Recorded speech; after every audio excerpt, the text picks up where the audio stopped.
time for another wild time. We're hanging out at the beach today, a little bit south of Hug Point on the Oregon coast. We've been primarily hanging around northern Oregon and southwest Washington. We're going to share a little bit of what we've been doing and what we have planned next. We've definitely been trying to spend as much time on the coast as we possibly can. We just love the Oregon coast. See, we went to Seaside, we did a video on that. Yeah, and, we found all these really small sand dollars, and we kept having competitions to see if we could find smaller and smaller ones. It was amazing. They were so tiny. Yeah, I had no idea that we'd find them. I mean, last year I found a very tiny one. I guess it would probably fit on the head of a number 2 pencil eraser, somewhere about that size, maybe a little bit bigger. And we just keep finding smaller and smaller ones, and they're all intact. So that was kind of interesting.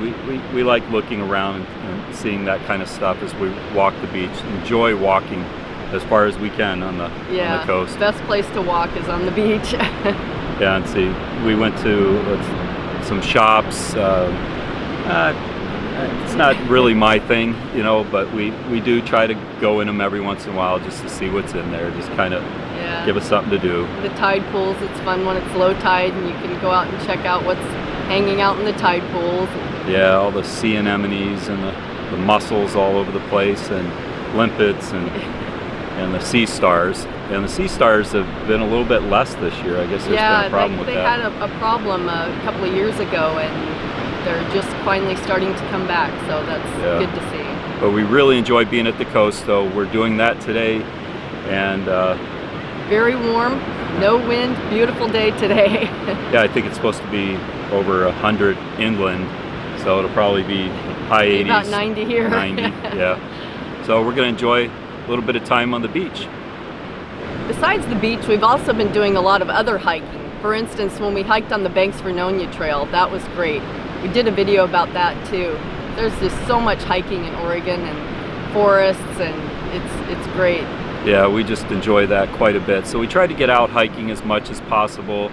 Try to go near water if we can, you know, where there's streams and lakes and stuff. It's just absolutely beautiful. We just can't keep ourselves away from hiking, so we've been doing as much of that as possible, and hopefully we'll get in a lot more of that before we take off out of Oregon. Yeah, for sure. We enjoy going to fairs and festivals depending on what type they are. I'm not so much for the county and state type ones, but just some of the, I guess, kind of different fairs and festivals. I like that sort of thing.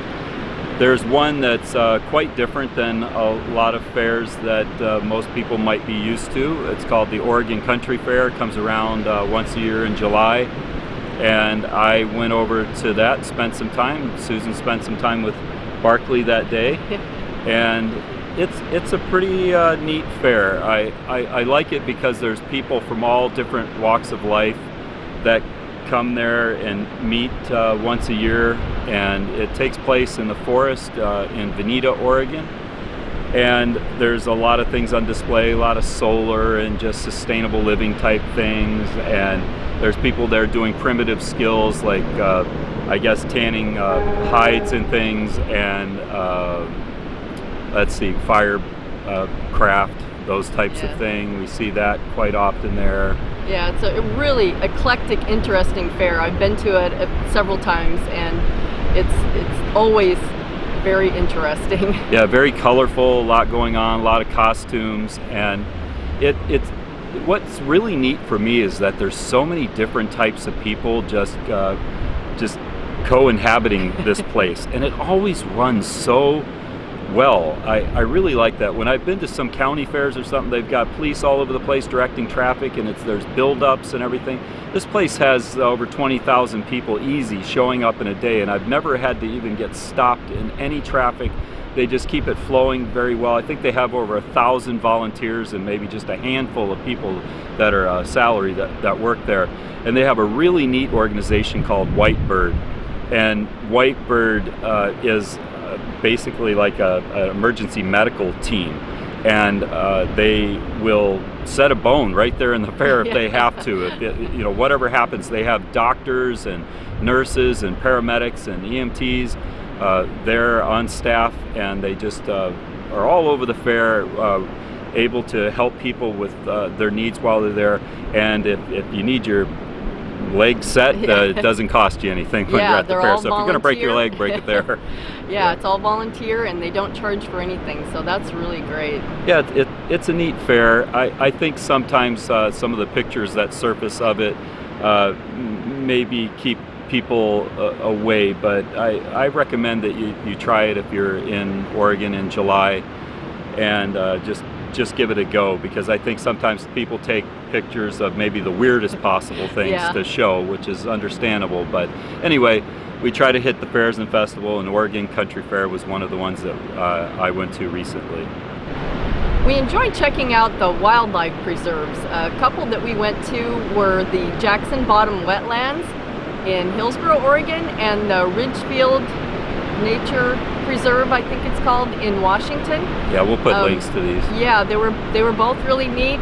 In Washington, we saw a cute little turtle in the middle of the road, so we... Yeah, I wouldn't say he's too little, though. Yeah, he was about that pretty big. Good size. We took a selfie with him and moved him out of the road into safety. Yeah, normally we wouldn't even pick anything up like that, you know, we just let it be, but it was in the middle of the primitive road that was going through the area that you travel on when you're at the preserve, so we just figured, well, we'll move him off the road a little bit, and he was probably thankful anyway. Yeah, a lot of big bullfrogs and deer, and it was neat. It was a good day. Yeah, it was a very interesting place at both of the preserves. We like them because we can see wildlife and hopefully in peace and quiet. But every once in a while there's some noise that we wish wasn't there. But overall they're quiet places, and you can see a lot of very different types of birds and things. Like we look at those western what are the herons? Herons, the western blue herons. Big blue herons. Yeah.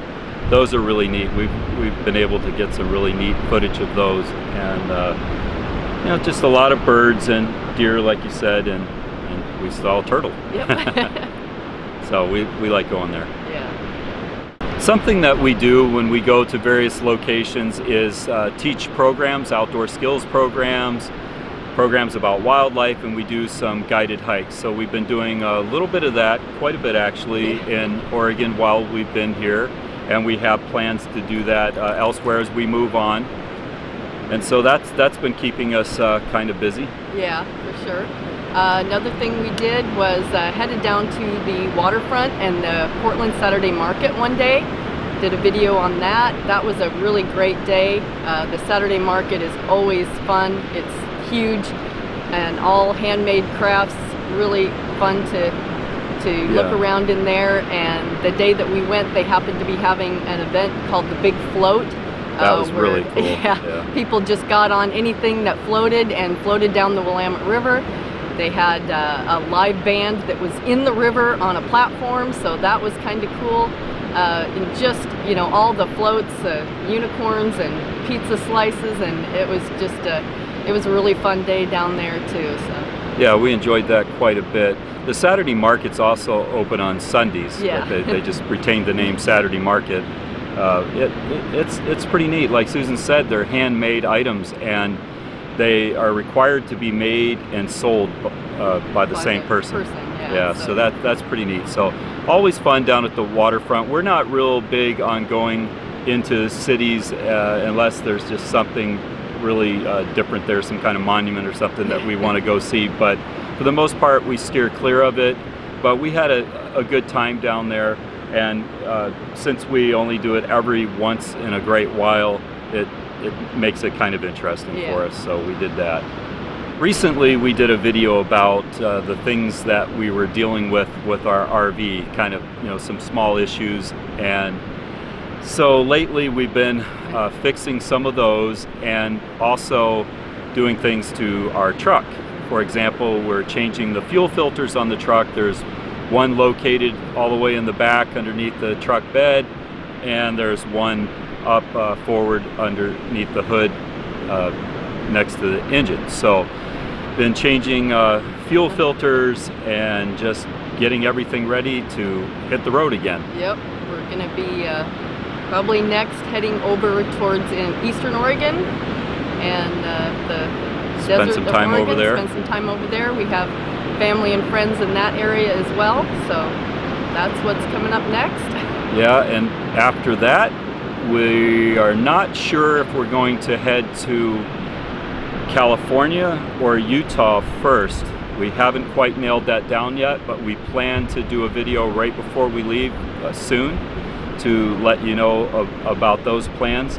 But we should have some kind of cool things coming up from Eastern Oregon really soon. Yeah, so for sure. Definitely check that out. So that's it for this wild time. We're gonna go hang out at the beach. It's a beautiful day, should be a lot of fun. Don't forget to comment, share, and subscribe. Thanks for watching.